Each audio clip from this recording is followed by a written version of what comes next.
Bom dia a todos, né? Espero que todos estejam bem aí nessa quarentena aí, ou continuem fazendo as suas atividades, né? Aí na pós-graduação.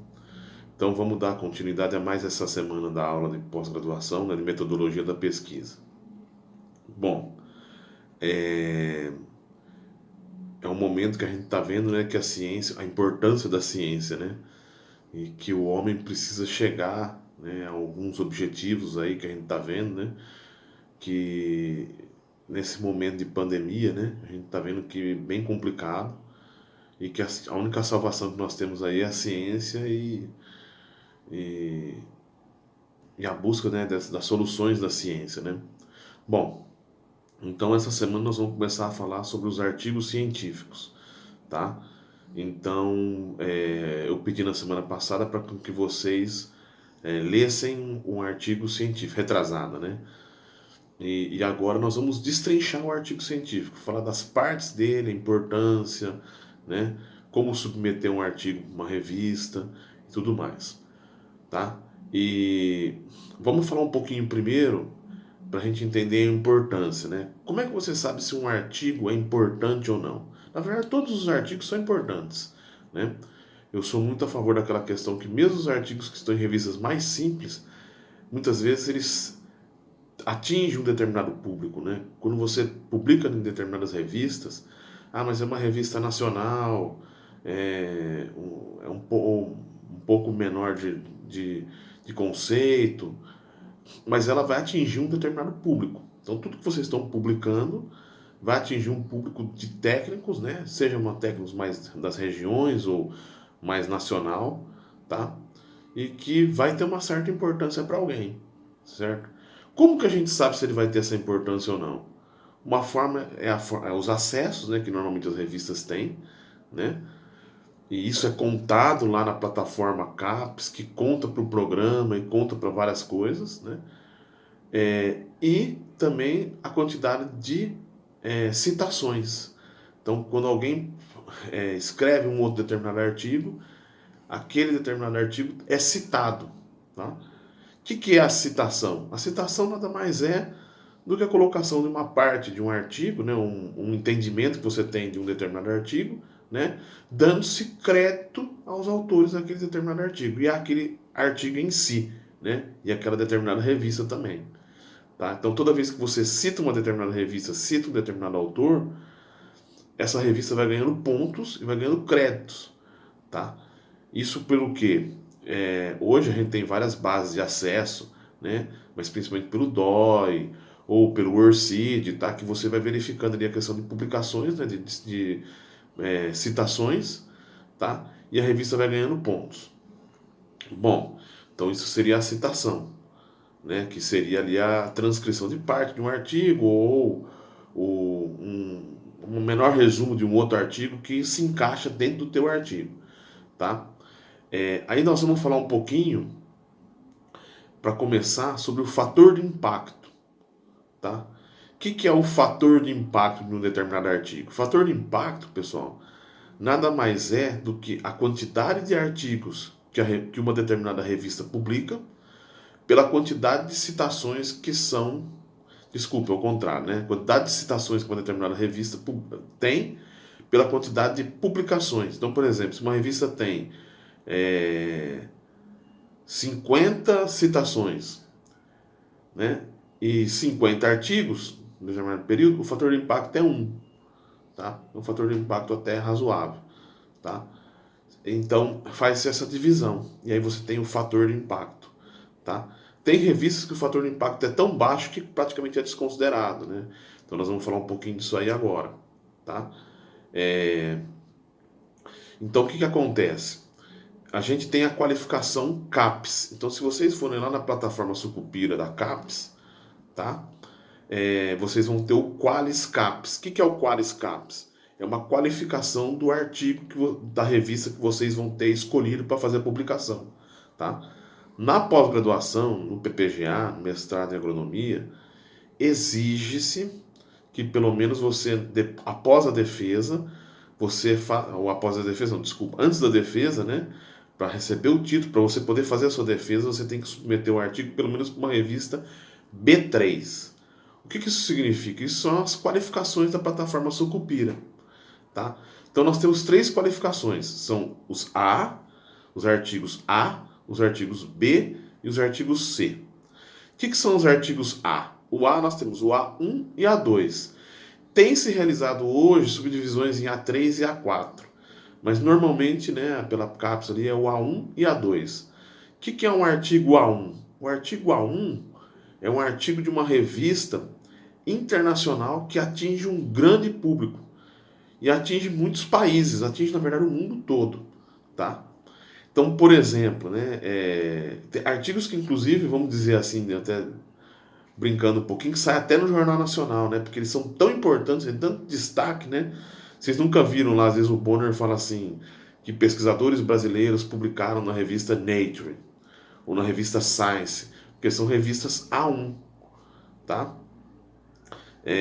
Às vezes a descoberta, por exemplo, do coronavírus, se tiver uma vacina, alguma coisa assim, provavelmente os pesquisadores vão tentar publicar na Science ou na Nature, que são revistas A1, tá? E aí o Bonner vai falar, né, no Jornal Nacional, tá? Ok? Então, as revistas A1, elas atingem o mundo todo. Então, pesquisadores de praticamente todos os países do mundo acessam essas revistas. Elas são muito importantes, tá? Então, são revistas... E por que elas são muito importantes? A1, porque elas são muito acessadas no mundo todo, né, através do seu site, e também porque elas são muito citadas. Então, por isso que elas subiram muito. Então, através das citações, sabe-se que o mundo todo está vendo essa revista e está vendo o seu artigo, tá? Então, revistas A1 são internacionais, o mundo todo. Então, quando falar uma revista A1 internacional, é por isso, porque ela vai para o mundo todo, tá? Então, o mundo todo está vendo o teu artigo, tá? Depois nós temos as A2. O que seriam as A2? Também são internacionais, são revistas que transpassam os limites do país, tá? Pesquisadores do mundo todo as leem, tá? A maior parte, né?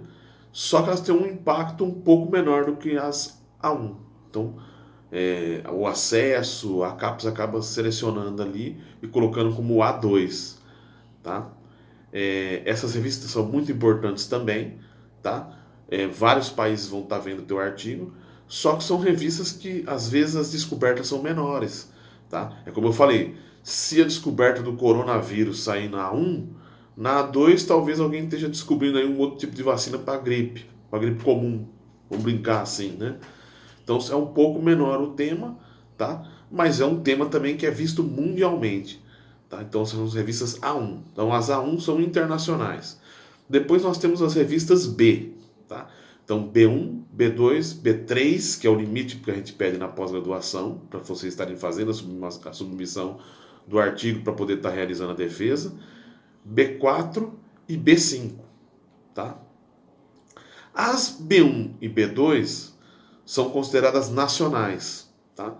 Mas muitas vezes pesquisadores internacionais acabam acessando, tá? Então são aquelas revistas que estão entre as internacionais e já estão se afastando daquelas revistas mais regionais, tá? Muitas vezes as revistas B1 já pedem os artigos em inglês, tá? Ou faz a tradução em inglês, ou, né, já, por quê? Porque elas já buscam, muitas das B1 no Brasil já estão assim, elas buscam o público internacional já, tá? Só que não tem esse impacto tão grande no mundo todo, tá? Elas ficam sendo mais citadas aqui dentro do Brasil. Uma ou outra citação fora do Brasil, tá? E tem um fator de impacto já menor do que as A1 e A2, tá? São fatores de impacto menor. Então tem a B1 e a B2 também que está dentro dessa média aí também.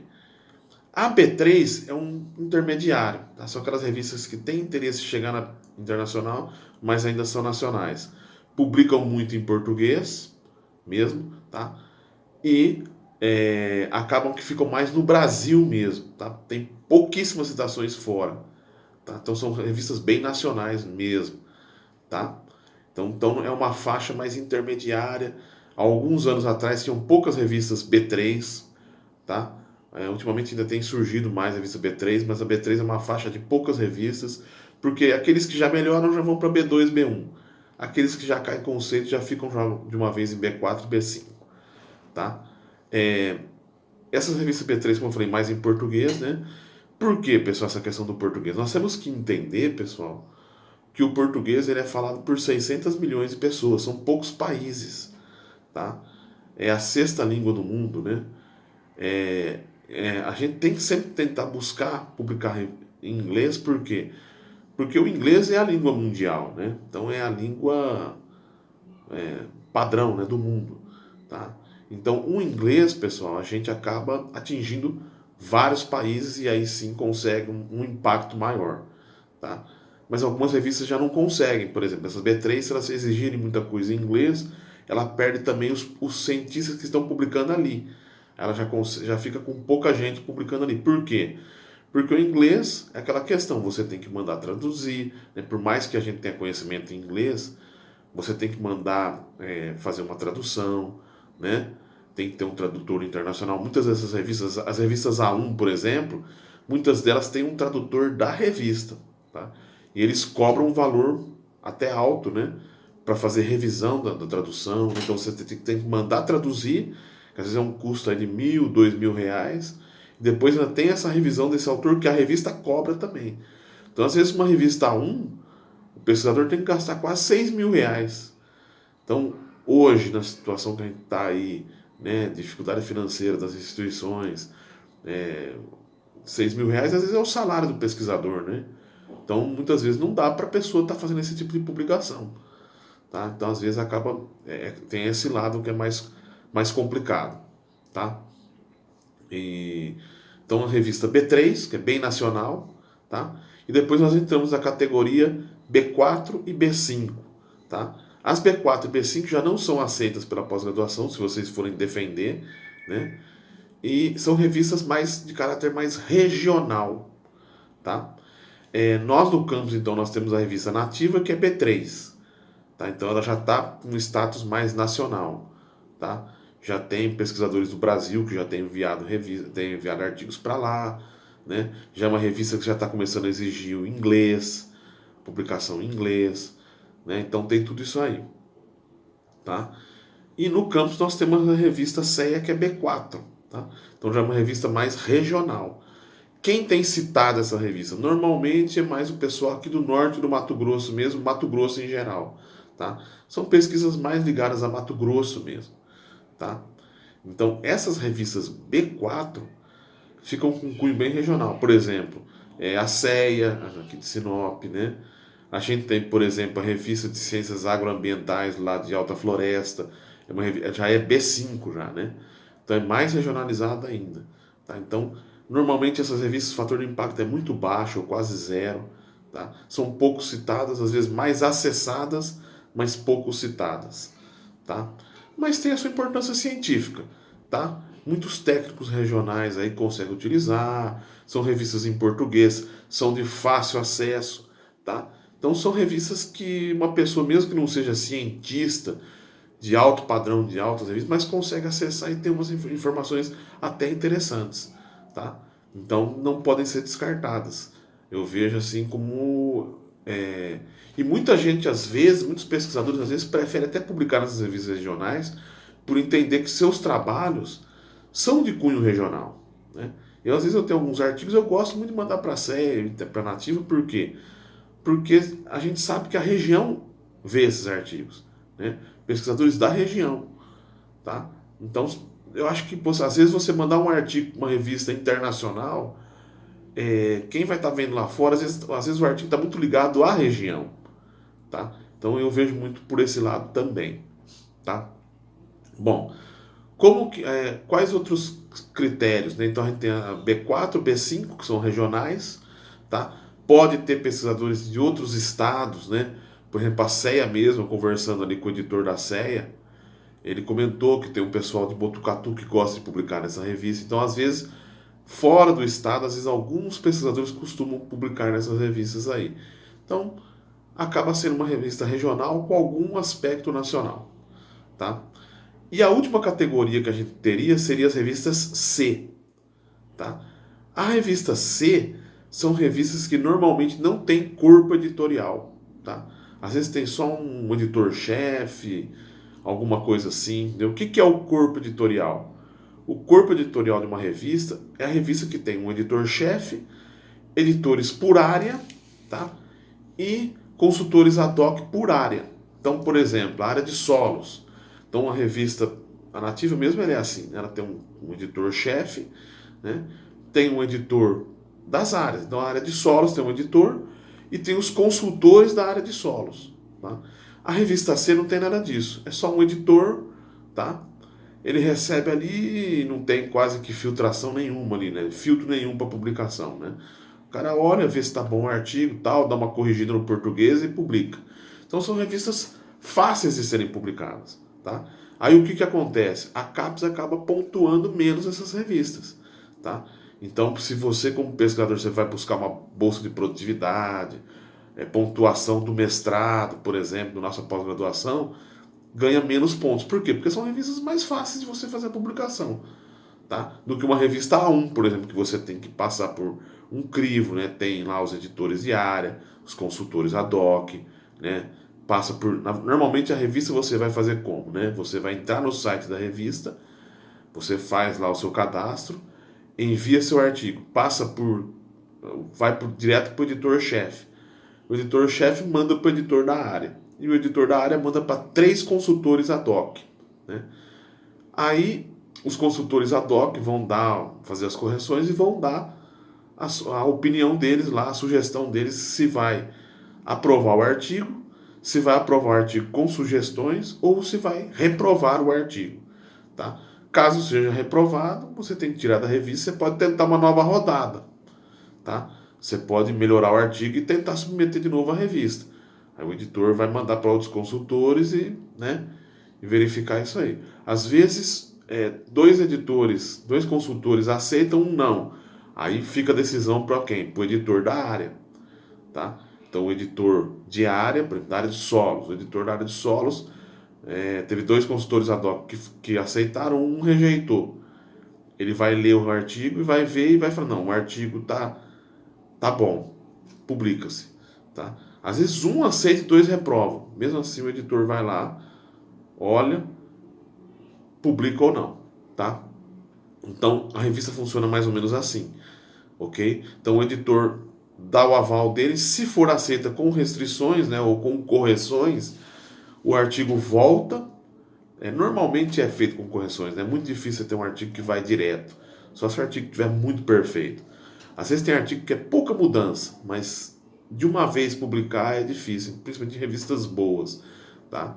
Então é uma coisa que vocês como pesquisadores vão ter que ir se acostumando com isso, com as correções dos consultores, tá? Então o que acontece? O artigo entra na revista, o consultor, o editor-chefe manda para o editor de área, manda para os 3 consultores ad hocs, os consultores ad hocs dão a resposta, o editor de área verifica essa resposta e passa a resposta para o editor-chefe que manda a resposta final para os autores. Tá? Após as correções, o artigo volta para o editor de área, ele verifica, se tiver tudo ok, ele manda para o editor-chefe. O editor-chefe dá a palavra final. Tá? Então, mais ou menos assim que funcionam as revistas. As internacionais, elas ainda pedem, por exemplo, às vezes que a revista passe por um consultor em inglês da própria revista. Tá? Então, antes do editor-chefe publicar, tem que passar por um consultor de inglês, ele vai olhar e vai falar se está tudo ok ou não, ou se tem que fazer alguma correção ainda. Tá? Ou tem revistas que mesmo no Brasil pedem a correção, a avaliação do português. Tá? Então, de qualquer forma, vai lá e tem que ter uma correção. Às vezes a própria revista tem, ou pede para um terceiro, tá? Determinado da área, ok? Fazer esse tipo de correção, ok? Bom, outras coisas da revista, então. Então, o fator de impacto eu tinha explicado para vocês, né? Que é a quantidade de citações por número de publicações. Então, por exemplo, uma revista publicou 10 artigos no ano, né? Foi citada 20 vezes, o fator de impacto é 2. Tá? Então, assim por diante. Tem um outro detalhe também que é o DOI, que é o Document Object Identifier, né? Identificador de objeto, né? Que é uma identificação do artigo. tá? Então todo artigo agora, atualmente, praticamente quase todos os artigos já vem com o DOI, tá? E o DOI, se a revista não tiver pelo menos o DOI, ela também já perde muito da sua validade, tá? Então o DOI é uma identificação internacional que serve para identificar o artigo. Nas citações, é interessante que vocês coloquem o DOI. Aonde? Ao final da citação. Então vocês vão colocar, por exemplo, se vocês forem citar um artigo, vão colocar os nomes dos autores, vão colocar o título, vão colocar o nome da revista em negrito, vai colocar volume, número, ano, no final o DOI, tá? Então o DOI serve para isso, para ter uma identificação da revista. Então você consegue identificar o teu artigo. Com aquele número DOI você encontra o artigo na internet, por exemplo, tá? E todas as citações que são feitas nele ali vai entrando naquele número DOI. A mesma coisa o URCID, tá? Então tem o número de identificação URCID, ok? Bom, então o DOI eu já falei, o URCID também é outro número, outra identificação que as revistas têm pedido também, tá? E vão constando aí em bases científicas que vão sendo citadas pelos autores, né, por pesquisadores, e no final você vai juntando tudo nesse ORCID e vocês procurarem, por exemplo, na internet, no Google, dá para vocês acharem, por exemplo, o número de citações do seu determinado artigo, né? Tem o Google Currículo, né? Vocês conseguem encontrar quantas citações foram realizadas num determinado artigo, devido ao DOI, devido ao ORCID. Bom, diante disso, acho que deu para entender aí como é que funciona uma revista científica, tá? Então agora nós vamos para as partes dessa revista científica, tá? Bom, a primeira coisa, a revista normalmente ela é dividida em volumes, tá? E dos volumes os números, tá? Então você tem lá um volume, depois os números que são cada capítulozinho, vamos dizer assim, da tua revista, tá? Então normalmente as revistas são trimestrais, então a cada 3 meses é feita uma publicação. E o volume, às vezes você tem lá um volume, três números, tá? A revista faz essas divisões aí, ok? Bom, vamos começar então pelas partes do artigo. Vocês que leram o artigo, a primeira coisa que tem no artigo é justamente lá em cima, lá no canto direito, normalmente é essa identificação, né? Fala a revista, não é isso? Fala lá o volume, o número e tem um ano de publicação. Normalmente é a primeira coisa que vocês vão ver lá em cima no título do artigo, tá? Lá embaixo, na primeira página, vocês vão ver quando que o artigo foi submetido e quando que foi aceito e publicado, tá? Por que isso? Isso aí mostra a rapidez com que você faz a publicação do seu artigo científico. Muitos artigos internacionais são publicados mais rápido, tá? Às vezes em questão de um mês a revista já vai e publica, tá? São as revistas consideradas rápidas. Essas revistas são consideradas as melhores, tá? Porque a velocidade que está a ciência hoje, às vezes uma coisa que você publica hoje, daqui a 6 meses já não tem mais a mesma validade, tá? Por exemplo, a gente está vendo aí a questão do coronavírus, né? As descobertas que estão sendo publicadas têm que ser publicado muito rápido. Se a revista demorar 2 anos para publicar, você imagina o tempo, né? Então, nesses 2 anos você teria tempo, acontece muita coisa, né? E tem revistas que são mais lentas. Isso, para nós aqui no Brasil, é muito pontuado pela CAPES, tá? Então a revista perde pontos quanto mais tempo ela demora entre submissão e aceite e publicação, tá? Tem isso também. As revistas internacionais, o pessoal fala, são mais rápidas. São mais rápidas por isso, tá? São revistas que normalmente você manda e mais rapidamente elas acabam fazendo essa publicação do teu artigo, ok? Então são 2 detalhes que tem aí. Logo depois, pessoal, vem o título. O título, pessoal, é o menor resumo do artigo, tá? O título, vamos dizer assim, é o nome do artigo. É a mesma coisa da gente, né? O nosso nome, tá? Não dá para você separar o nome de um artigo do artigo em si, tá? Mesma coisa, vamos por aí. Um que chama Alexandre. O Alexandre, não tem como separar o Alexandre pessoa do Alexandre nome. É identificação, tá? O título é a menor parte do artigo. Normalmente o título tem que ter no máximo 15 palavras, tá? Não pode ter mais do que isso, ok? Tem que expressar bem o que tem no artigo. Então, por exemplo, A pessoa trabalhou com pulgão na cultura da alface, tá? É, não dá para colocar lá, é, trabalhou com a parte de fisiologia do pulgão lá. Não dá para colocar lá no título sobre brócolis, tá? Tem que ser aquilo, fisiologia do crescimento de pulgão na cultura da alface, tá? Tem que ser o mais simples possível, tá? Então, das palavras as mais simples, tá? Se você no título estiver dando 3 linhas, mais de 2 linhas, pode ter certeza que o teu título já está errado, tá? Você errou alguma coisa no seu título. Então, o título tem no máximo 2 linhas, tá? Não pode ter mais do que isso. Se tiver mais que isso, o teu título já está já está grande demais. A pessoa já pega aquele título, ela vai ler, ela já desinteressa, tá? Porque ainda mais hoje o mundo está muito acelerado. A pessoa quer olhar o título e rapidinho já ir para outra parte do artigo, tá? Então o título no máximo 2 linhas, ok? Evitar nomes científicos. Então não precisa colocar a soja, glicine max, tá? Não, coloca só cultura da soja, que já são as culturas consagradas. Você pode colocar só o nome da cultura mesmo. Por exemplo, feijão, não precisa colocar fazelos vulgares, tá? Se for o feijão calpi, ou alguma outra espécie, o feijão fazelos lunatus, tá? Que é tipo as favas, né? Algum outro tipo de feijão, você pode até citar. Você pode até colocar o nome científico, porque muitas vezes a pessoa às vezes não conhece a fava ou outro tipo de feijão, tá? Então você põe o nome científico que se a pessoa tiver dúvida, ela procura, tá? Mas o feijão comum, feijõeiro comum, até o calpi também normalmente você coloca só feijão calpi que a pessoa já identifica, tá? Soja, milho, não precisa colocar nome científico. Agora, culturas que você tem menos acesso, as pessoas conhecem menos o nome comum, aí sim, aí é bom você colocar o nome científico, tá? Então, por exemplo, eu participei de uma banca uma vez de um TCC que o aluno tinha trabalhado com Ixória, tá?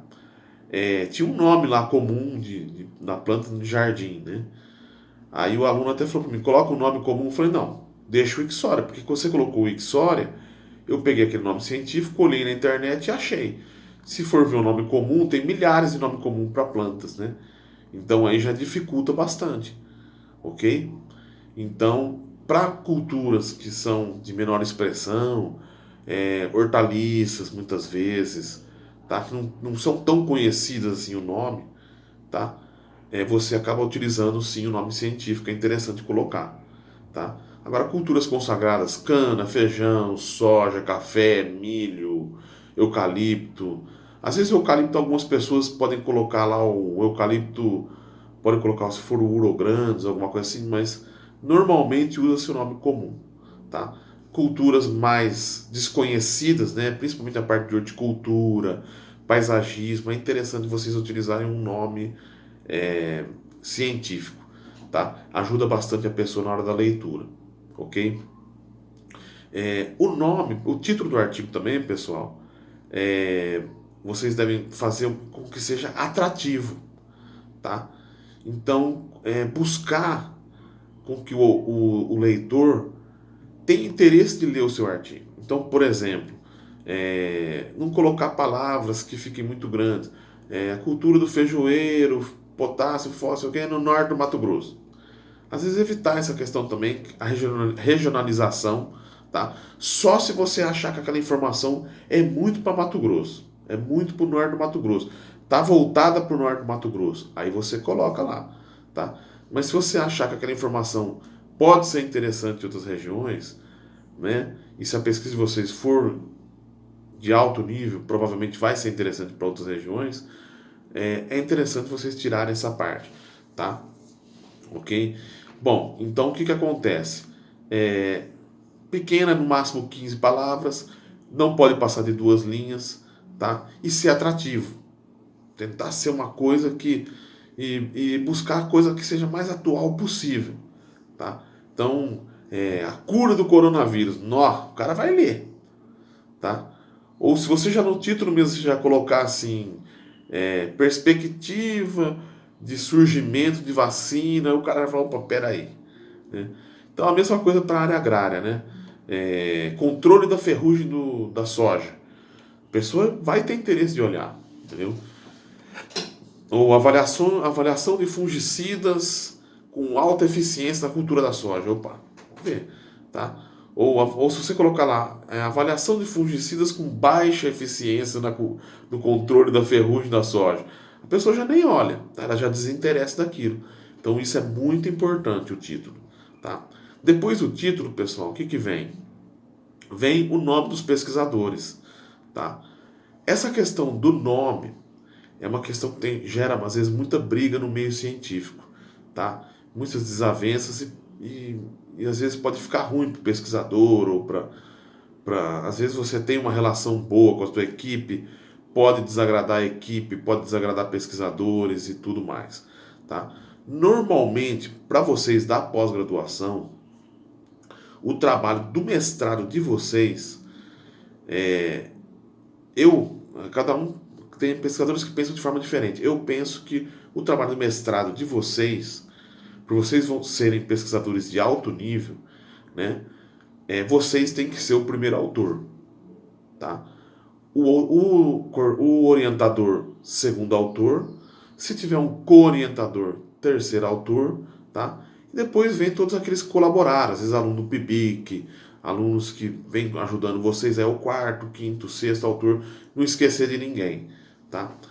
Tem situações em que a gente, como pesquisador, acaba sendo o primeiro.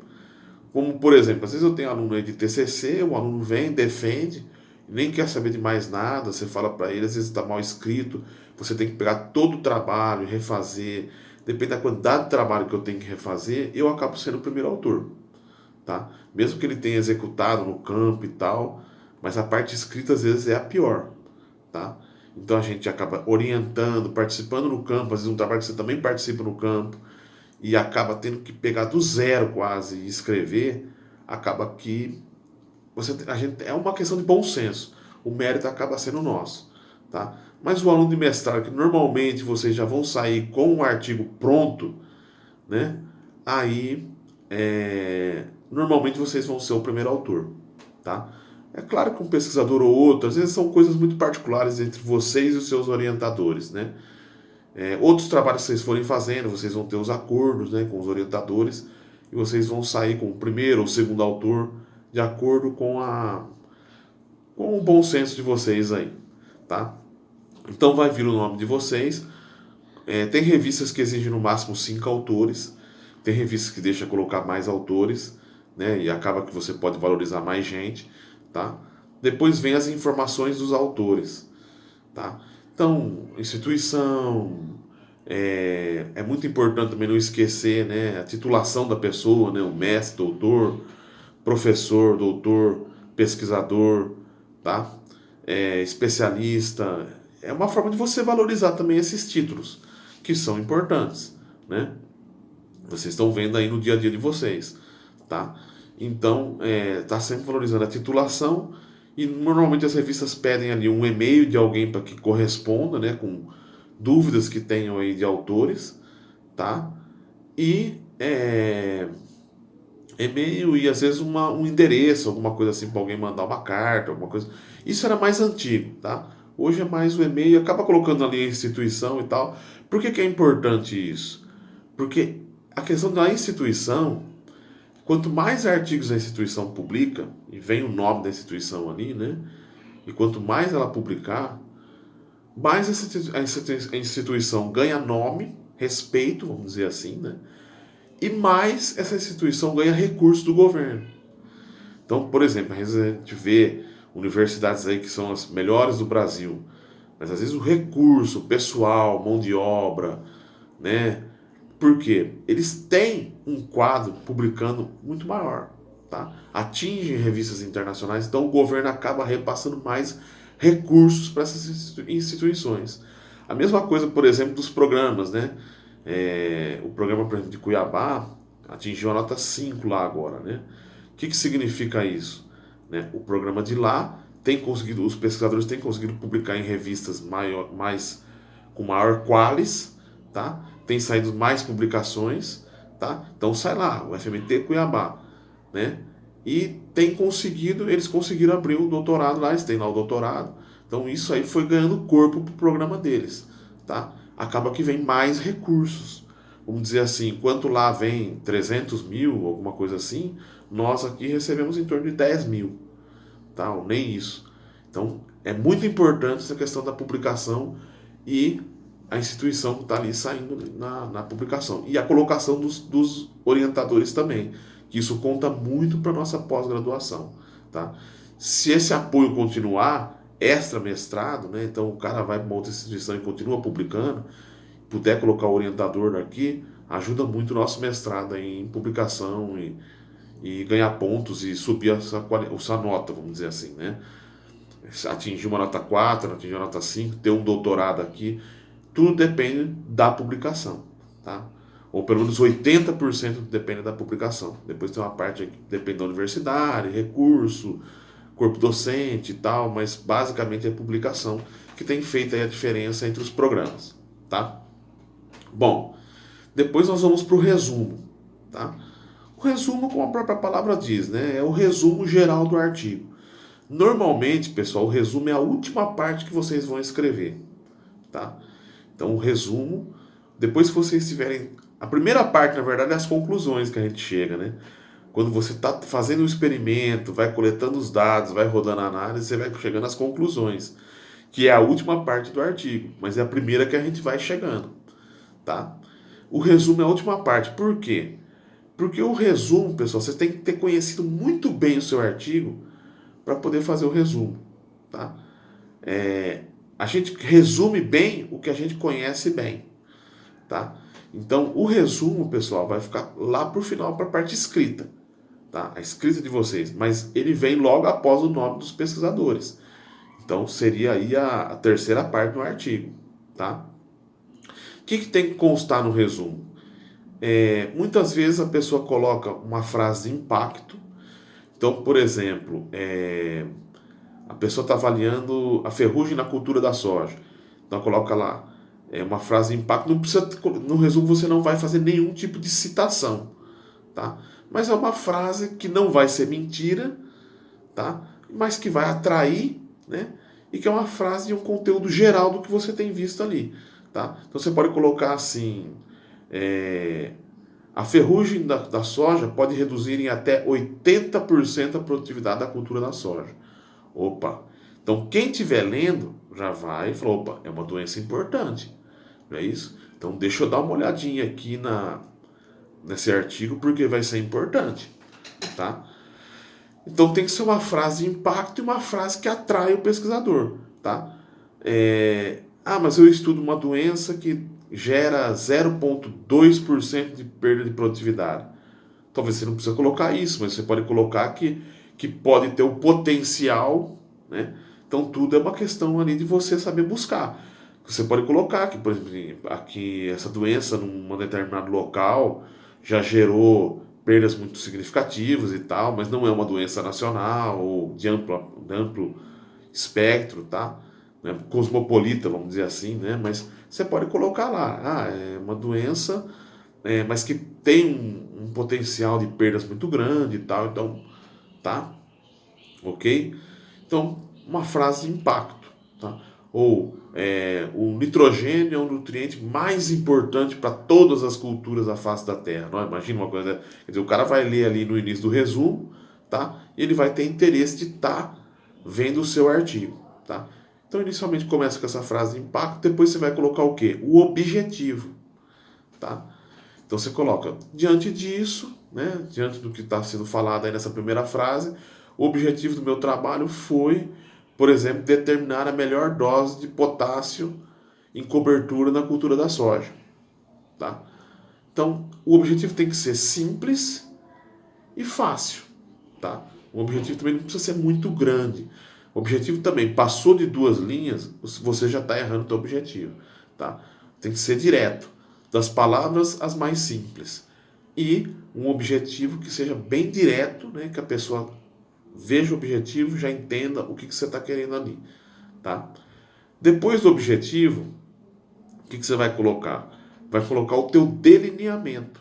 O delineamento do teu experimento. Então você vai colocar lá, ó, utilizei fator, é, em fatorial, ou parcela subdividida, ou simplesmente os tratamentos, você descreve os tratamentos, né? Então você vai colocar que foi feito em blocos ao acaso, em esquema fatorial, ou com os tratamentos A, B, C, D, né? Avaliando se os híbridos de milho, avaliando cultivares de soja. Então vai ser mais ou menos por aí, ok? Bom, então, primeira frase de impacto, objetivo e os tratamentos, né? O seu delineamento, o blocos, né? Não esquecer com as repetições, quantas repetições você utilizou, tá? E o seu delineamento em termos de dizer quais foram os seus tratamentos ali, de acordo com o seu esquema fatorial ou o seu esquema estatístico, tá? Terminou o delineamento, isso em poucas palavras, tá?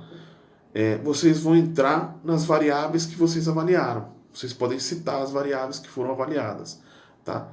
Descrevendo um pouquinho dessas variáveis, né, se for necessário, tá? Mas bem pouco, tá? Tem que ser, o resumo é bem sucinto mesmo. E ao final do resumo vocês podem colocar as conclusões, né, que vocês tiveram. Se tiver algum resultado que não foi conclusão, mas que é resultado que você acha que é muito importante, você pode colocar também. Tá? Então, com isso, você fecha teu resumo. Lembrando, muitas revistas, o resumo, o máximo de palavras é 250 palavras. Então, evitar o resumo muito grande, ok? Então, o resumo no máximo 250 palavras. Então, sempre tentar enxugar ao máximo. Evitar metodologias e mais. Mais é citar as suas variáveis. Se tiver uma metodologia que for muito diferente, você pode falar um pouquinho, tá? E no final as conclusões, ok? Então é bem simples o resumo. Vocês podem seguir mais ou menos, é um padrãozão mesmo, uma receitinha de bolo, tá? Feita essa receitinha de bolo, vocês vão ter o teu resumo ali. Seguindo isso, mais ou menos aí, vocês vão estar com o resumo mais ou menos pronto. Então entenderam que para estar escrito o resumo, tem que estar escrito todo o artigo, tá?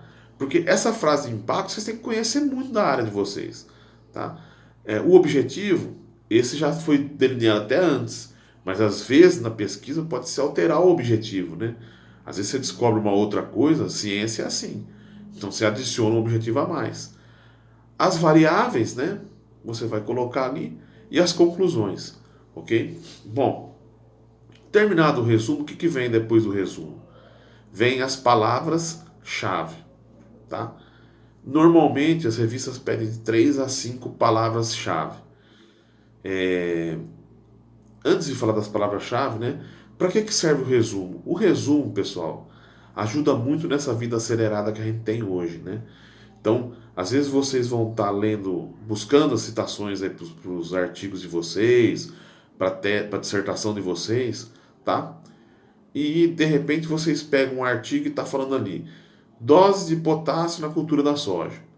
Aí vocês vão ler o resumo. Às vezes no resumo, que tem um pouco mais de informação, vocês veem que não é bem aquilo que vocês imaginavam, tá? Às vezes as doses não foi bem só um teste de doses, ou foi uma outra coisa que não é interessante, então vocês podem deixar um pouco para lá esse artigo. Vocês não precisam ler o artigo todo, entenderam? Então o resumo serve muito para isso. Para vocês conhecerem um artigo, né? É uma coisa também ajuda bem também a conhecer, citar aquele artigo também, às vezes ajuda muito ter o resumo, tá? Às vezes no resumo você dá um start, você entende muita coisa do próprio artigo, tá? E também essa questão da aceleração, tá? Você lê o resumo, você fala, opa, peraí, não é bem aquilo que eu queria citar. Você toca de lado o artigo, vai para outro artigo. Acelera-se a busca que vocês vão estar fazendo, tá? Bom, depois disso aí vem as palavras-chave. As palavras-chave é a mesma coisa, pessoal. Às vezes as palavras-chave, você vê o título, mas você vê as palavras-chave, você fala assim, opa, peraí, não é tão interessante assim, tá? Outra coisa que é interessante das palavras-chave é a questão de busca na internet. Muitas dessas revistas, elas indexam tanto o título quanto as palavras-chave, tá? Então, às vezes vocês vão lá no Google Acadêmico, outros buscadores, né? E escrevem lá a palavra-chave e o teu artigo vai ser encontrado, às vezes, uma determinada palavra, o teu artigo muitas vezes vai ser encontrado pela palavra-chave, tá? Então, isso é interessante, tá? Então, por isso que se pede que as palavras-chave sejam diferentes do título, que não tenha a mesma a palavra-chave no título, porque aumenta-se a chance do seu artigo ser o que? Encontrado, tá? A gente tem que sempre lembrar, cara, até pessoal, até pela forma que os artigos são avaliados, as revistas, né, de acessos e de citações, que o artigo, muitas vezes, ele é uma propaganda. A propaganda sua, do seu trabalho, tá? E muitas vezes ele quer buscar o público. E como que ele busca o público? Nesses pontos, tá? Você conseguir achar no título, a palavra no título, que sejam palavras que sejam bastante buscadas, tá? Ou nas palavras-chave, tá?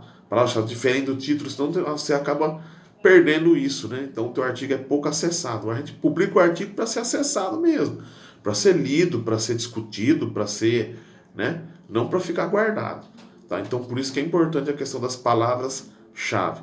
Então tudo que tem no artigo, vocês vão percebendo que é para atrair o leitor, para que a pessoa tenha uma leitura melhor possível, porque não é fácil a leitura científica, a gente sabe que não é fácil, tá? Mas ter uma leitura científica mais gostosa possível e que você consiga atingir o público que você deseja, tá? Então as palavras-chave, ok? Depois disso, o que vem normalmente na revista, né? O abstract. O que é o abstract? É o resumo em inglês, ok? Então, os resumos em inglês são uma forma de o seu artigo, mesmo que ele seja escrito em português, atingir outros locais do mundo, tá? Então, o cara tá lá nos Estados Unidos, ele vai ler o artigo, tá?